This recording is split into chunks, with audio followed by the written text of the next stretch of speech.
over 7:04. You're the host, so don't let me tell you what to do, but I reckon we're probably pretty close to being able to be... Okay, tell me what to do, Tim. All right, so welcome everyone to our Kieser Webinar, hopefully the first and last of our lockdown webinar series of 2021. So tonight we're going to be talking about the 5 steps to having our healthiest lockdown and making the most of pretty average situation in both New South Wales and Victoria. I am a bit of a veteran at this point. Went from Melbourne lockdown into a Sydney lockdown. So if anyone knows something about trying to keep positive during a bad time, it's probably us up here. So yeah, so tonight, lovely Tim Dettmann, a lot of you will know Tim from plenty of places, including our podcast that is a recent arrival. So if you guys haven't checked that out, it is the Healthy2100 Podcast. Tim is our New South Wales regional leader, and he is also working at Kieser Mosman as a physiotherapist. So if anyone needs anything checked out, come on over to Kieser Mosman. You might see him poking his head around the other 2 clinics up here, Camaray and Pymble. So make sure you say hello. So yeah, let's get started, Tim. Thank you, Kaelia, for that very kind introduction. And yeah, it is our first lockdown webinar of 2021. And I think we're all hoping that it's our last lockdown webinar of 2021. This photo wasn't taken today, but I did change the title of this presentation today to 5 health tips for 15 million Australians because although we don't have a Kieser clinic in South Australia, South Australia is experiencing their own lockdown. And unfortunately, I did this presentation a little bit over 12 months ago. And so I grabbed a lot of the content and I was able to reproduce it. But a big difference this time is that we know a little bit more. Like, we're not just guessing. So there's a bit more science in what I'm about to offer today than what speculation that I was able to offer last time. If you have any questions on the way through, hopefully I've got some of them covered, but I'll certainly do my best to answer everything. And Kaylee is going to be watching the Q&A really closely. So just type it in the Q&A. If it's the right time, Kaylee will interject and say, hey, Tim, what about this? But we'll try and make sure that we get to all of the questions that we possibly can as we tick through. So we're going to get started. And when I first wrote this, I have to apologize because at the end of the day, I'm really just a boring physio. And so I wrote down what are my 5 tips for a healthier lockdown. I was like, all right, look after your physical health, eat well. Here's some good coping strategies, look after your sleep and look after your mental health. And honestly, if I spoke about that for the next 50 minutes, I'd bore myself. I'd probably turn myself off. Kaylee wouldn't be here. You guys wouldn't be here.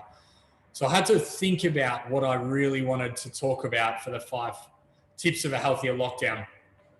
So number 1 is eat dark chocolate. Don't eat your emotions. Number 2 is a question. Ever wondered why exercise sometimes feels like the only thing that we're allowed to do? I'm blessed as a physio that, we're able to stay open in this time. We're going to talk about a little bit later about why physio is one of the professions that's able to stay open to see a certain number of people face to face. But we should ask ourselves the question of, why is exercise one of the only things that we're allowed to do? Number 3 is befriend a dog or a guitar. Number 4 is sleep the sleep of the angels, and a little bit of an explanation as to why angels don't have iPhones. And then my final tip for tonight is give a compliment and do it now. But before we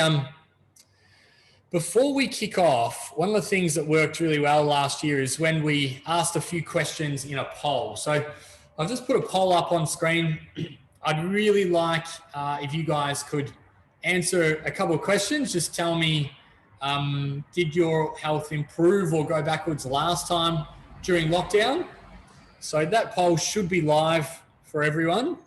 And if you can have a look at those questions and just give me an answer, that will be fantastic.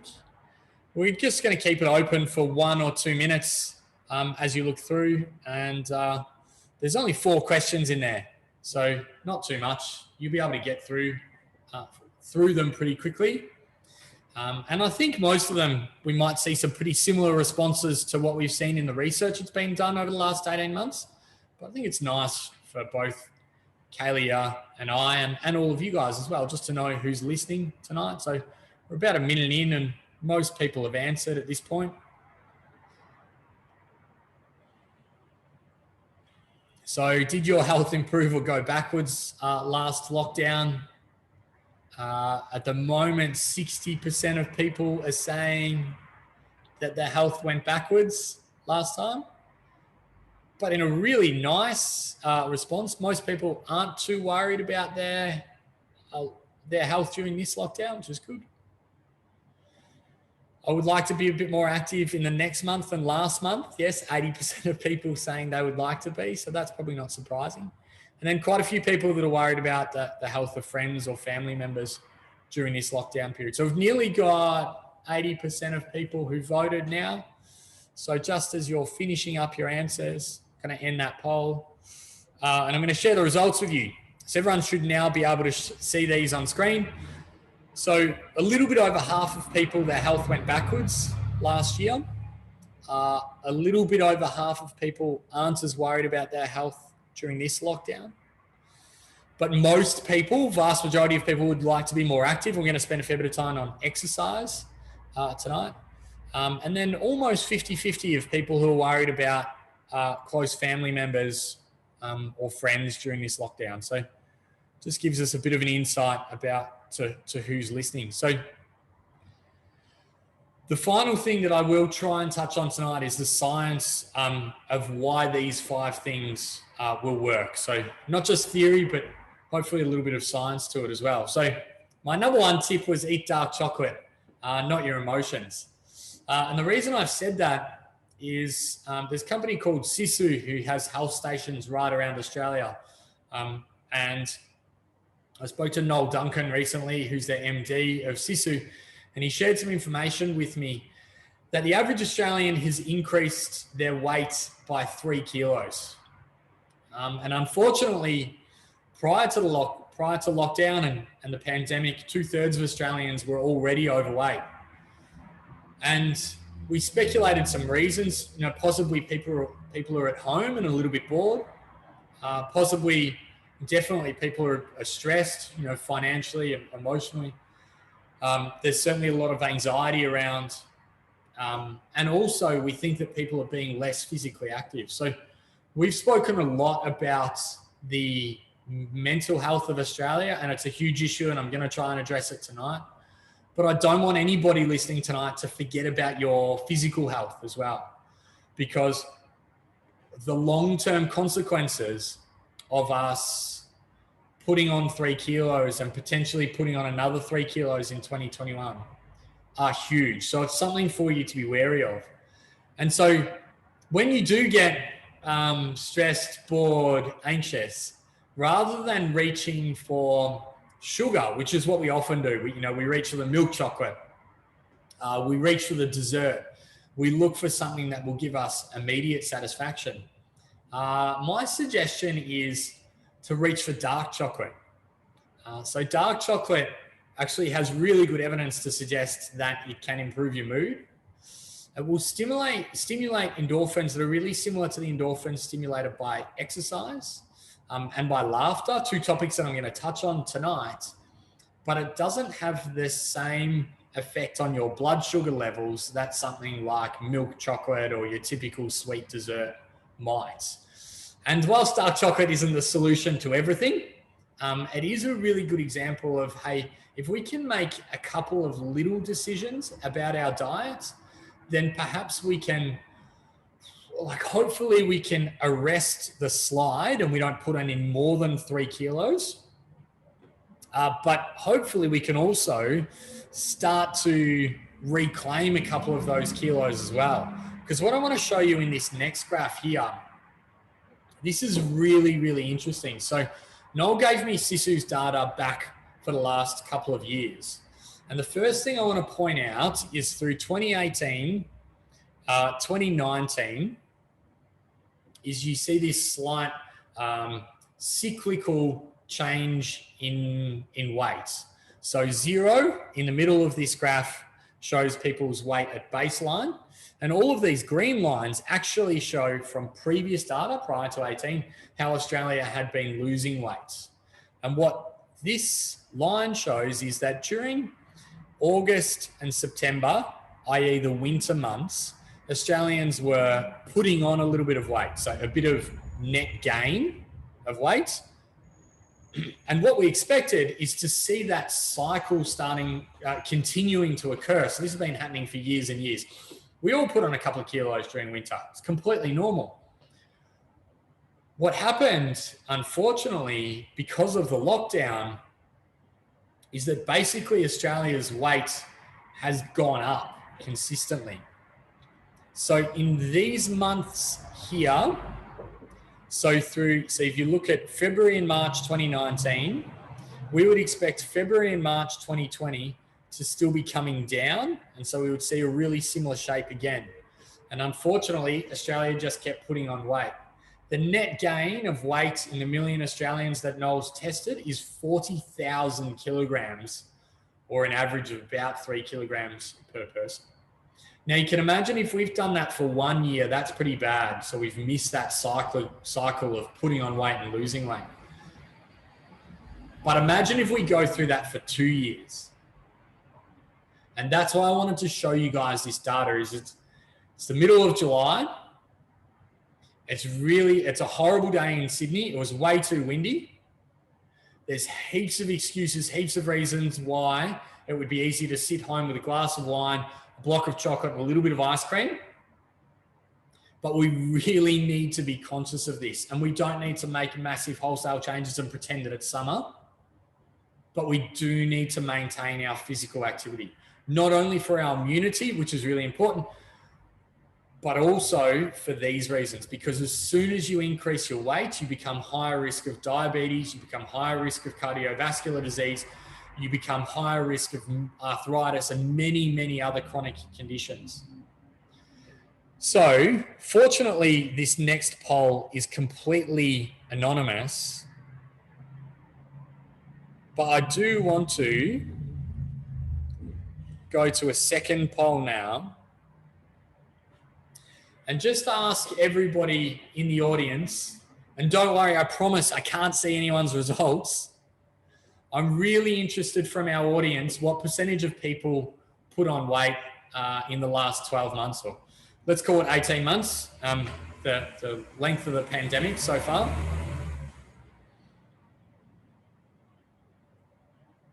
So early results were lots of people putting on weight. We're starting to come back to 50-50. So almost everybody's voted now. And I'm sharing with you the results. And this is kind of about what I expected, right? You might have expected to see, 80% of people have put on weight. No, it's not likely to be that. 50% of us have put on weight, 50% haven't. That doesn't mean the 50% who haven't have lost weight and are all of a sudden a little bit healthier. It means that 50% of us are probably carrying those 3 kilos that Noel and Sisu have spoken about.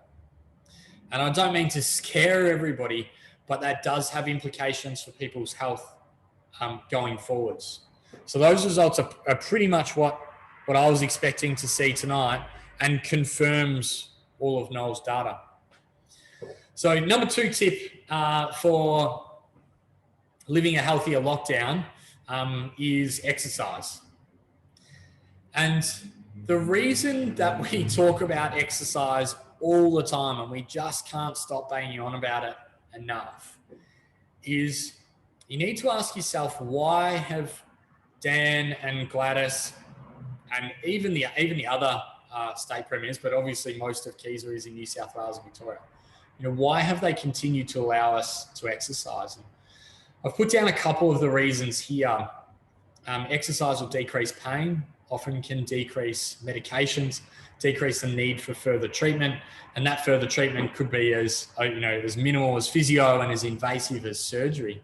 But what that means is there's less likely to be people ending up in hospital. So for me as a physio, for every 100 patients that I treat, if I didn't treat any of them, maybe 5 of them end up back at their GP to get more medications, and maybe 5 of them end up at the accident emergency department, and maybe 1 of them ends up in surgery. And all of a sudden, the other side of our healthcare system is burdened because we're taking one part of it away. So I'm kind of I'm bringing physio and exercise together here, but they really do have similar outcomes.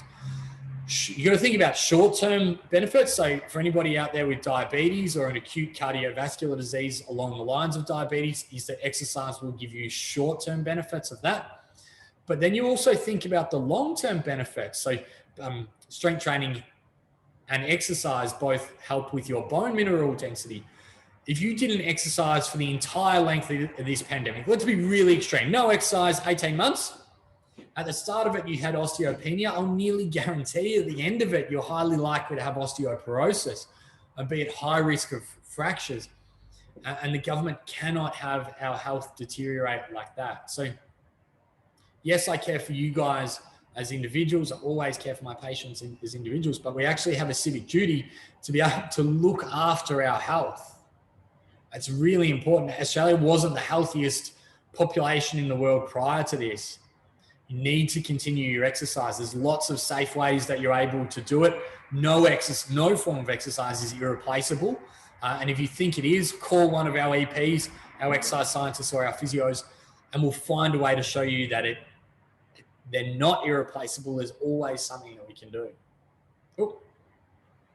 Another really immediate one, and this is a massive issue, and you've seen me cross over into this a couple of times, is that exercise will decrease your symptoms of anxiety and depression. That's really well shown across the research worldwide, consistently been shown for a while. And so we're not having a great time in Sydney at the moment. No one's having a great time in Victoria. I'm not immune to it. I'm frustrated with lockdown, just like everyone else is. And I did get up at 6:20 this morning. I did go for a run with my girlfriend, and I think if I didn't do that on a regular basis, I would be much more frustrated with lockdown. And Kaelia, who I work with in Mosman, would be much grumpier because I'd come in grumpier, and the flow-on effect exists there as well. So there are ways to exercise safely, and so for those reasons, it's really important. And I think it is really worth asking the question of why have Gladys and Dan always allowed exercise in some form? Obviously, it's been restricted, but in some form. And the answer is to prevent the decline in health in the short and the long term of all Australians. And they've been really, really protective of that, haven't they, Kate? They definitely have. Now, Tim, what do you reckon about how little can we exercise during lockdown to see some benefit? It depends how long lockdown is. So whoever asked that question, if you can just send me a text message and let me know how long lockdown's going to be, I can give you a really specific answer. What I can tell you, so this research has been done a little bit on athletes, and basically what it shows is if you can do about 20, this was done in kayakers, if you can do about 20% of your previous training, you can defend about 50% of the losses that you would normally have. So if Kaelia and I both stop training, but I just keep doing a little bit for every, 1 Newton of force strength that Kaelia loses, I'll only lose half.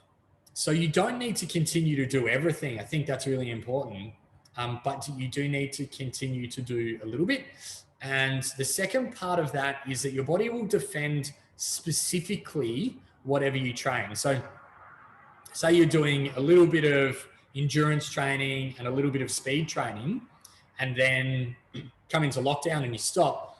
If you just do a little bit of high intensity training, you'll actually be able to defend that. Whereas your VO2 max, which is a really good indication of your endurance capacity, that will probably come down because you're not doing the same amount of endurance exercises before. So you need to do something. You don't need to do everything. we have clients who are able to come into Kieser to be able to make sure they don't minimize, their health doesn't deteriorate. We don't have to do, if they were training 3 times a week beforehand, we don't need to continue to do that to be able to defend their health. But we do need to continue to do a little bit to make sure that their back pain after surgery doesn't deteriorate or their knee pain doesn't deteriorate. Thanks, Kay. Was there any other questions about that? Because this is probably a pretty popular topic this one. Not yet. There is some that probably will refer better to some of the stuff you're covering soon. So I'll leave them for a little bit later. Okay. All right. So keep them coming. I'll answer any questions you like. Guys, here's why I want you to keep exercising. I honestly wrote this in April 2020. It's not a real thing. It's just a model that I proposed. This is your strength over time. So y-axis strength, time is the x-axis. We all lose a little bit of strength from the age of 35, that magical number I'm hitting later in the year. We start to go down by a couple of percent each decade. By the time we hit 60, we're losing about 1% per year. If you're active during this isolation period, but like Kaelia said, you just do a little bit less than before because not everything is open and accessible. Your strength will go down, and then in a relatively short period of time, 4 to 6 weeks after lockdown, you'll be able to regain that and get back on the trajectory that you were before.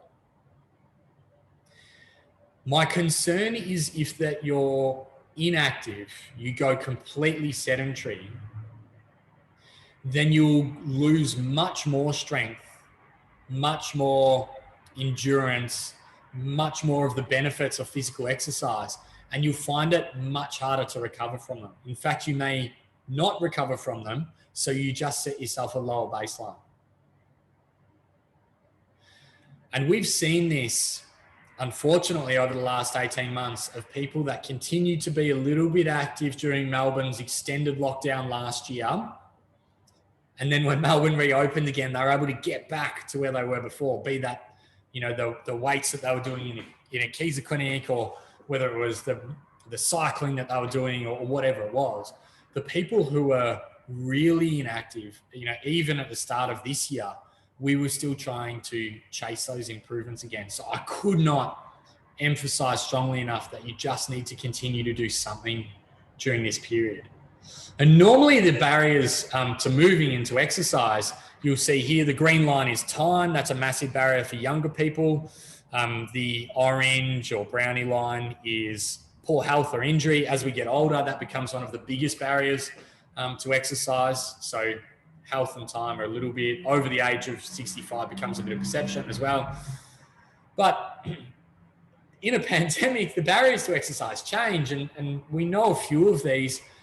Certainly when restrictions change, there's a bit of panic and people just need to prioritize. They need to find a new routine, and their exercise goes down. And so the loss of routine is a big barrier to exercise. A lack of supervision, a lack of equipment, a lack of space.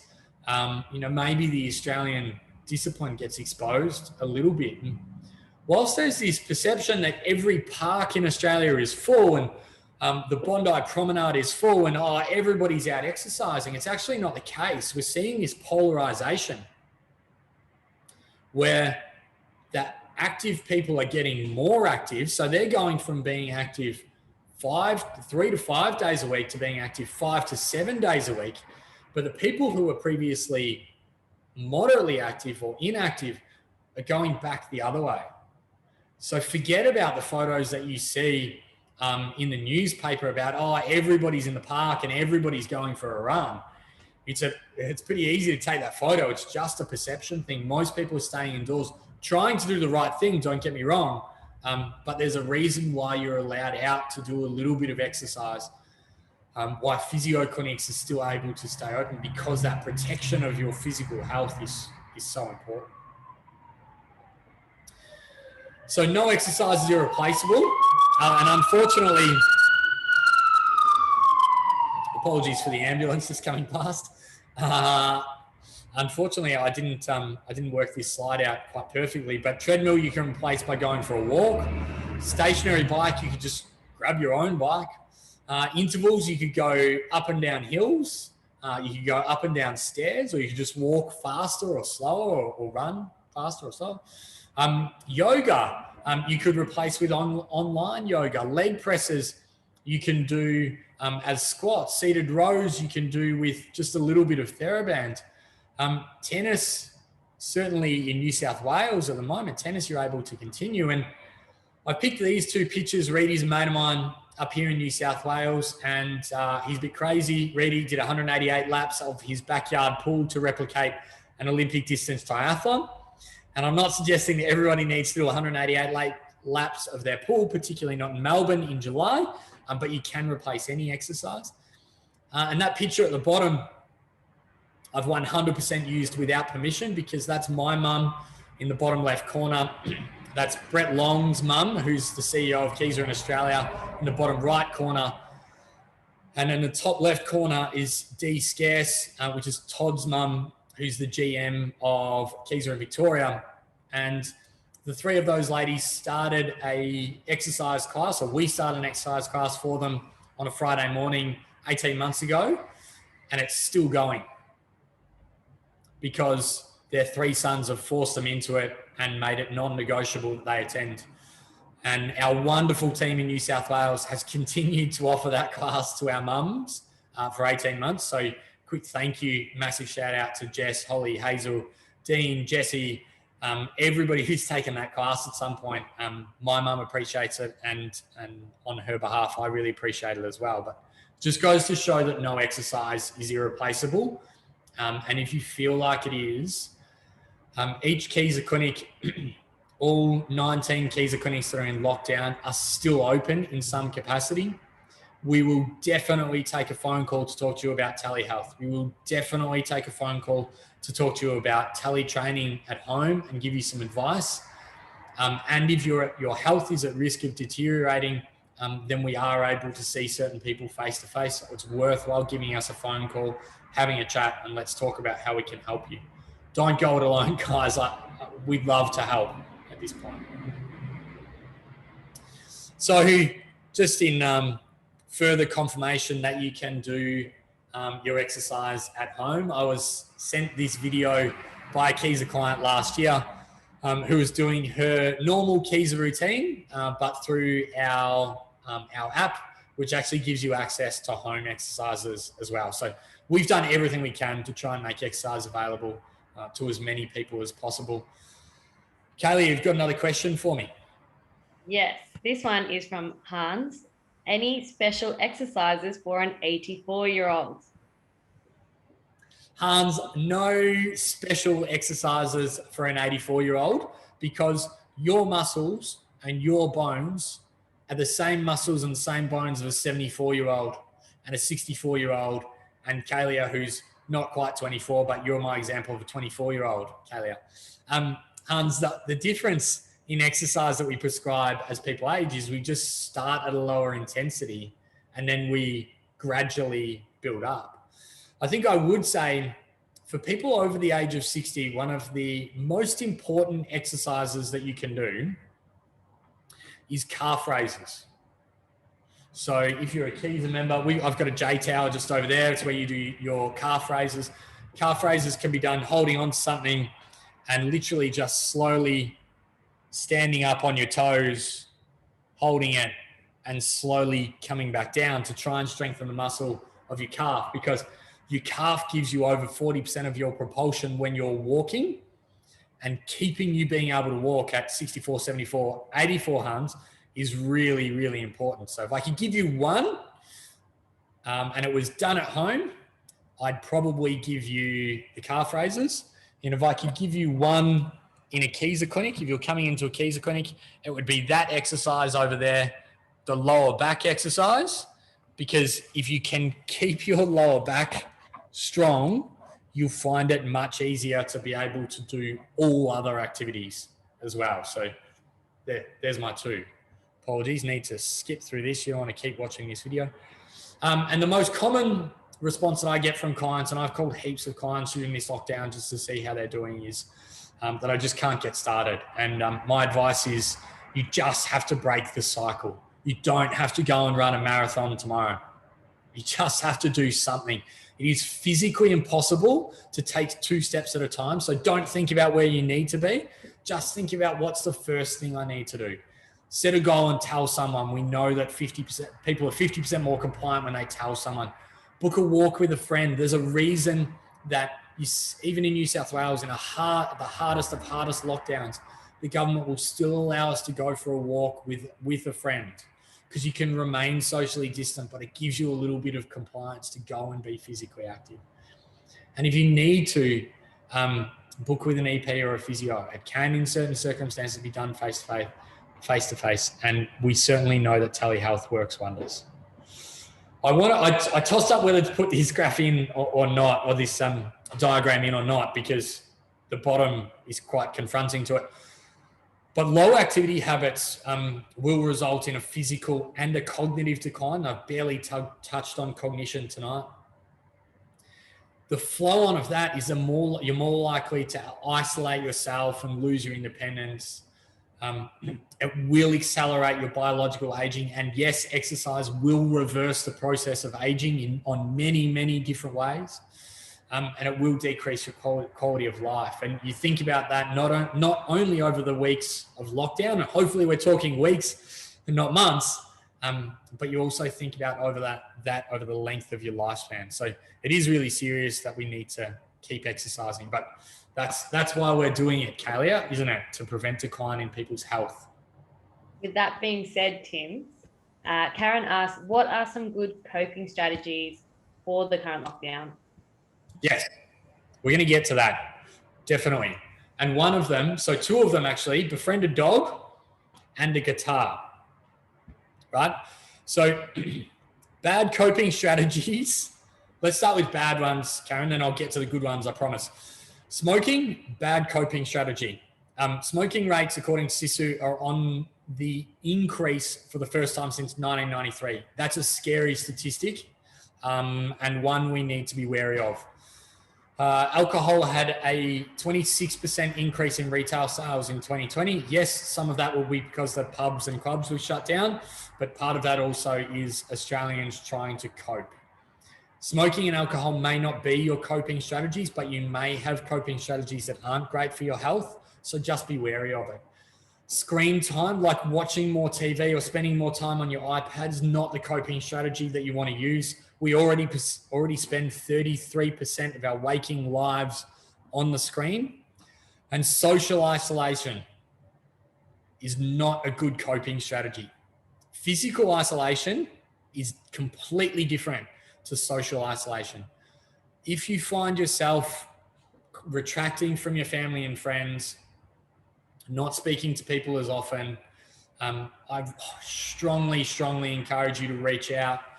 If you're really struggling, reach out to something like Beyond Blue, to the Black Dog Institute, to Lifeline. Have a chat to someone. But if you don't feel like you're struggling to that level, reach out to a family member or a friend. I did think about, okay, there are some benefits of screen time. So I spend a fair bit of my time on a screen for work. That's good. The screen time is fantastic if it will facilitate social interaction where physical interaction is not possible or limited. So Zoom, FaceTime, WhatsApp, FaceTime chats, whatever you need to do for using the screen time, I think that's really good. And I also think watching a comedy movie is a good idea. I honestly believe we should ban drama and action films and really depressing stuff on the screen at the moment. Only watch comedies. So I was talking to a patient about this during the week, a patient of mine who comes from Mosman, where I'm working at the moment. And she said, I made my son pick a movie for family movie night, and he picked Brittany Runs a Marathon.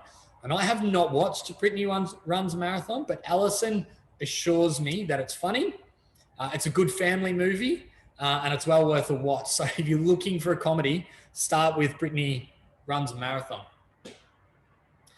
Now, why did I say befriend a dog and a guitar? So animals have a calming effect on humans. And that's a photo of my mum. Again, no permission, using that without any permission at all. Please don't tell mum. That's my brother's dog, and dogs are definitely not allowed inside my house at home. I grew up in Macedon in country Victoria. We have an outside dog, except during lockdown because mum really likes my brother's dog, and it's a bit nice to be surrounded by a pet. Music also has a calming effect on humans. So rather than screen time, a little bit of music might be something that really helps. Reading a book. So I had to think about a book recommendation, the Resilience Project book by Hugh van Cuylenburg. I love. I got recommended on LinkedIn today a book called Super Thinking. So I can't tell you what it's like. Again, it was just a recommendation. And certainly meditation is a big part of of my life and of the life of many of the team at Kieser. So the Resilience Project and Smiling Mind both have fantastic meditation or mindfulness apps. And Karen, coming back to your question, all of these I would highly recommend because they take you away from things like the screen. And I think meditation and mindfulness will play a big role this year, certainly. Do you agree, Kaelia? Yeah, I definitely do. I think the Resilience Project is a great read if you guys have not read it. It's definitely changed the way I think personally. And I have heard great things about Smiling Minds. I can't say that I've tried it myself, but definitely recommended by one of our clients at Essendon, who is a psychologist as well. So there you go. Yeah, it is. We love Hugh van Cuylenburg and the Resilience Project. So we're up to tip number 4 now, which is sleep. So this, Karen, is another really important coping strategy. And I want to talk to you about sleep and light. So before, way back in the day, sorry, just moving my screen around. Way back in the day, the way the body was built to function is the sun goes down, the retina at the back of your eye senses decreasing light. Your body signals melatonin synthesis, goes up, and then you fall asleep. And you sleep the sleep of the angels. It's deep sleep and REM sleep and light sleep and all those things. You go through a couple of sleep cycles and you wake up in the morning and you feel rested. And this is what happens in 2021, is the sun goes down and the iPad lights up. And you can replace iPad with laptop or TV or iPhone. What happens is the blue light in the back of that screen inhibits the melatonin synthesis, and it will either affect your ability to go to sleep, the quantity of sleep that you have, or the quality of sleep that you have. And each of those things are slightly different. So my tips for better sleep. The first one is, do not try and convince me that you are part of the 1% of the population who are super sleepers, who can survive on less than 6 hours sleep and their cognitive function is not affected whatsoever. The likelihood of you being a super sleeper, there's one in the audience tonight, I should say. I have to apologize to one person in our audience tonight.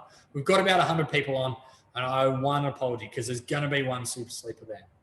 But the fact is, most of us will be affected if we have caffeine after midday. Half-life caffeine, 8 hours. So you have a cup of coffee at midday, 8 hours later, half of it's still in your system. Now, even if you can fall asleep, and even if you feel like it doesn't affect your ability to get to sleep, the numbers say that it is affecting the quality of your sleep. I'm such a boring scientist. I read way too much and I just trust the research. No blue light for 60 minutes before you go to bed. So by the time we all finish this presentation, you need to have a 60-minute break before you go to bed. That means no phone. No laptop, no iPad. If you're having difficulty getting your kids to sleep, I think this is a really important question to ask is, are they having any screen time before bed? no phone, TV, iPad in bed. So that's a little bit more about, not just about the blue light stimulating, inhibiting melatonin synthesis, but it's also for the same reason that you don't exercise before sleep, because it sends a signal to your body that says, oh, we need to be awake. So if you're working on your laptop in bed, your body's getting signals, we need to be awake, we need to be awake. It's like if you go for a run half an hour before bed, that's a wake activity, it's not a sleep activity. Your body can't turn off, it needs to wind down. So none of those things in the bedroom. As a physiotherapist, I couldn't help but put this in here. Invest in your pillow. You're going to spend 8 hours on it. Get a good one. And you know what else? Replace it every 12 months. And if it's $100, it'll be the best $100 that you spend. Don't wait. I have patients who come in with neck pain. I'm like, how old's your pillow? They're like 5 years. I'm like, oh. They get a new pillow, but I still take credit for their neck improving. They get a new pillow, neck feels fantastic. I'm still taking credit for that, absolutely. And my challenge to everybody out there who's going, Tim, I can have coffee. I can have a coffee at 4 o'clock and I'm fine. Do all of these for 10 days and tell me you're not sleeping better. Tell me you're not waking up a little bit easier in the morning, waking up a little bit more refreshed. And I thought about going through this slide without touching on alcohol, Kaelia, but I know that there's every chance that there's a glass of red wine or a glass of gin sitting just below your computer screen at the moment. And you're wondering, well, what effect is alcohol going to have? And it's actually really similar to blue lights, and it affects your melatonin synthesis. And so it has a benefit for sleep, where it can actually help you initiate sleep. At its extremes, it can really, really help you initiate sleep. No problems passing out after a couple too many glasses of wine. But it will affect your sleep. So my advice is an hour before you go to sleep, don't have any alcohol for that period. And obviously don't have too much. Like you can't, knock off 6 bottles between the end of dinner and not have any for the hour before to bed and say, oh, Tim said I'd be fine. Like, don't quote me on that. Drink in moderation and have a little break before bed. Was that the question you were going to ask, Kaelia? Can I have another glass of red wine? So I'm on the waters tonight because I'm staying hydrated. My question, I have 2 actually, both related to this slide. So since you know so much about decaffeinated coffee, Tim, since you love drinking it, Ian does ask, what about decaffeinated coffee after 12? Yeah, great. Go for it. Absolutely. It's the caffeine part that's the problem, Ian. So as long as it's less caffeine, then it's fine. So decaffeinated is the way to go, according to Tim. We have a wonderful barista, Dean and Rose, who are just up the road from Kieser in Pymble. And I said to Dean the other day, I said, what is decaf coffee, Dean? Like, what am I putting into my body? And apparently what they do is they dehydrate the coffee beans, take the caffeine out, and then rehydrate them again. So in theory, most of the flavor should be in there. And for tasteless people like me, I can't tell the difference.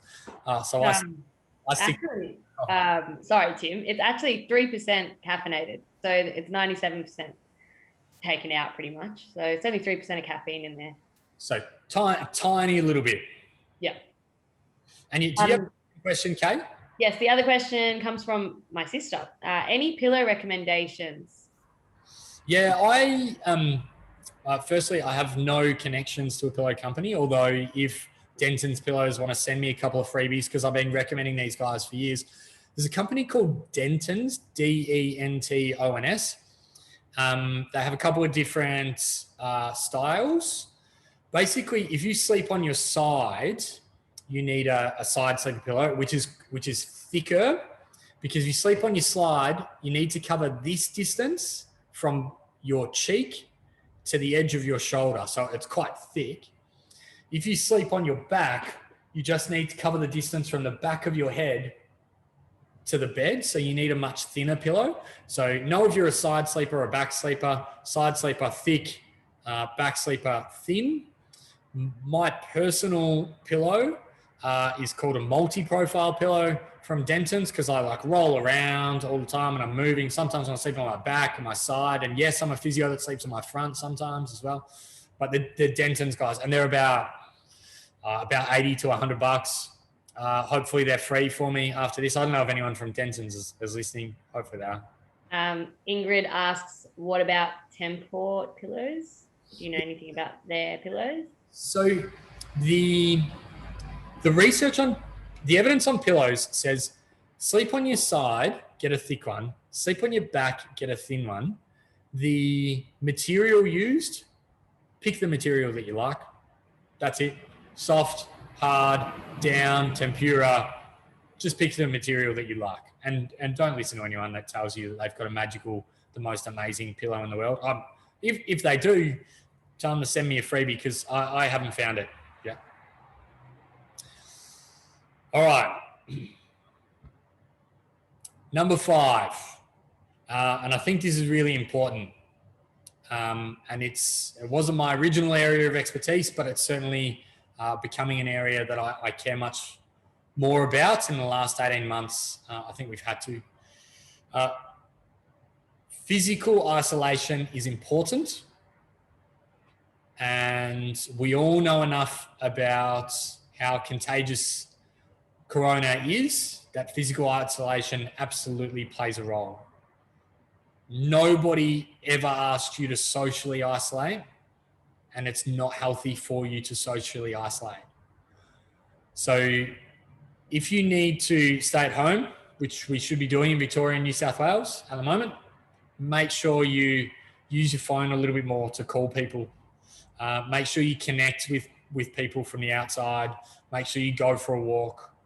Kaelia and I went for a walk the other day, just to make sure that we get a little bit of social interaction. It does feel a little bit weird walking 1.5 meters away from someone, but it's really important. It's where we're at. It's what we need to do. I think also I put in this picture of how you can smile with your eyes. I found that online somewhere. But I think that the wearing masks does take away some of that human interaction. I still want to shake hands with my clients every time I see them, and I can't. So, over exaggerate with your expressions, because you'll make someone's day. Like a little bit of that type of cheeky smile with your eyes, or just a bit of an acknowledgement to someone, will make a difference. And my recommendation is give a compliment. And I was going to say give a compliment today, but I'd really like to encourage everybody to give a compliment to someone tonight. So I've got one more poll, and I've just launched it now, and it says it would improve my day at least a little if I got a compliment via SMS. And it would improve my day. And I knew there was going to be one or two people who disagreed, and that's okay. That's fine. But I know that, almost everyone is going to say that it would improve their day. So when you finish this webinar, if I can ask you to do one thing, it would be just to send a compliment to a family member, to send a compliment to a friend. 5% of people say that it wouldn't improve their day. So you've got a 95% chance of making someone's day. So when this is done, that's what I'd really like you guys to do. And don't wait till tomorrow. It's an SMS. It's going to take you 30 seconds to do. And maybe in the next week you can play a game on Zoom, but just find a way to be able to socialize, even if you need to stay physically distant to people. I think this is the best thing that I found on social media in the last couple of weeks. And it's four things that will benefit you: or dopamine, oxytocin, serotonin, and endorphins. And I know they're all reading through this list at the moment, and you can see that I stole a couple of things from this list: play with a dog, or listen to some music, watch a comedy movie, eat dark chocolate, exercise, and exercise. are all really good ideas. So there are it's a shit time at the moment, pardon my language. No one's having a great time. I think that's the first time I've sworn in these webinars. Sorry, Kay. But, rather than saying, well, how bad it is and how bad we've all got it, it's a little bit out of our control.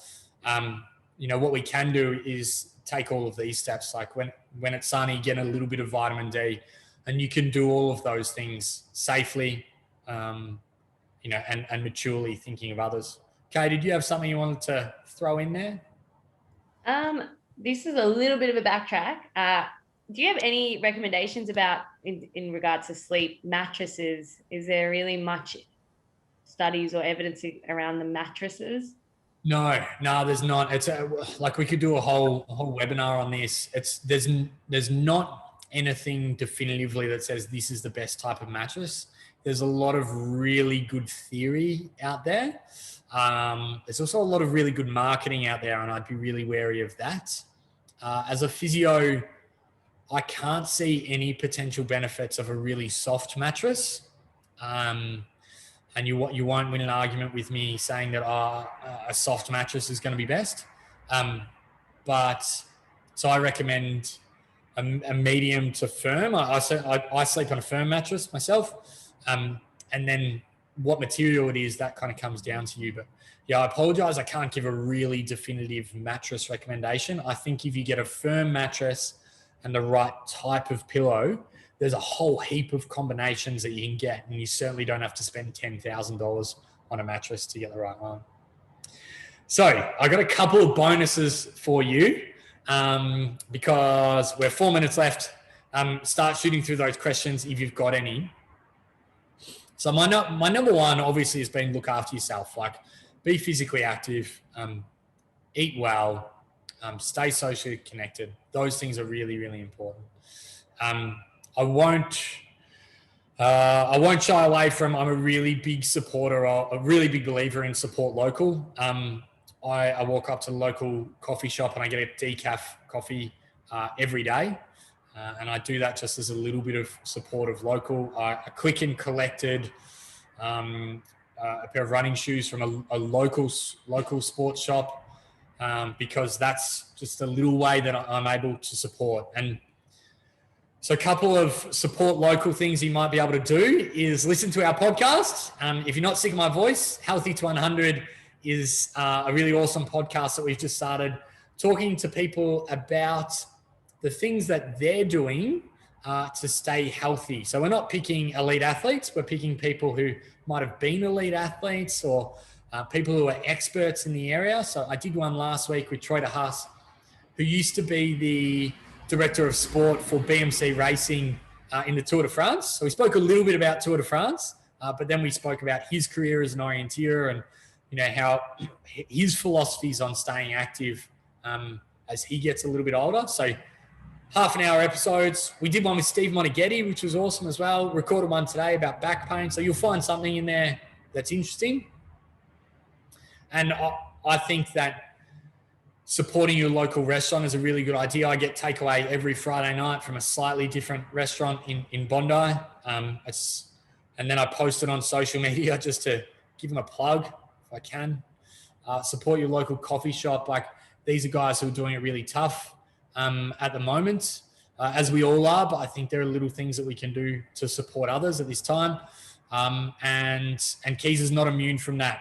Where we are doggedly staying as busy as we can, and we've maintained 100% employment at all of our clinics in New South Wales, and been able to in Victoria for the vast majority of this. So we're open, and whether it be so we're open for physio and for EP and for a bit of one-on-one where your health is likely to decline. But certainly once this is all over, we'd really, really appreciate your support, the support of your family or friends as well. And I think that's, speaking really big picture as an Australian, I think that's going to be the most important thing that we can do in the next 12 months is, when we do have periods of being open, is find that local restaurant, that Thai restaurant that's been in your neighborhood 15 years, and go there a couple of extra times, and, go to your local physio, support your local coffee shop, because we're going to need to support each other, just like hopefully Kieser Australia is supporting you by putting this webinar on tonight. So, okay, that's all of my slides. I'm happy to answer any questions that anyone's got. I hope everyone has really enjoyed tonight's webinar and taken just one or two things out. And please remember, if you do but one thing out of this, send them an SMS compliment to a friend or to a family member, just to let them know that you appreciate them or you think they're doing a good job at the moment. So just a question from Janet asking about the Kieser podcast, Healthy2100. Where is it available and how do we find it? We'll send a link in the show notes after this, so everybody will get a link to that. But if you go to Spotify and type Healthy2100, you go to Apple Podcasts, type Healthy2100, you should be able to find it, but you'll definitely get a link in the next couple of days when we send out an email to everyone who came along tonight. Just a quick mention for anyone who's interested in golf. We are doing a webinar on golf in the coming weeks. So we are sending out an email to our New South Wales clients as well, if they want to tune in. If anyone else is interested, just send us an inquiry and we'll send that link across to you guys as well. Okay, I think that's a good point. We actually, we might include that in the show notes afterwards in the follow-up that we send to everybody too. Yeah. And other than that, Lynn, our Kieser clinics are not open 24/7. Unfortunately, we can't have them manned 24/7. So we do have opening hours and they are available on our website, or Google is pretty accurate. So if you want to Google which clinic you're looking into, we can show you our hours there. Thank you so much, Kaelia, for just let everyone know what time you started work this morning. 6 a.m.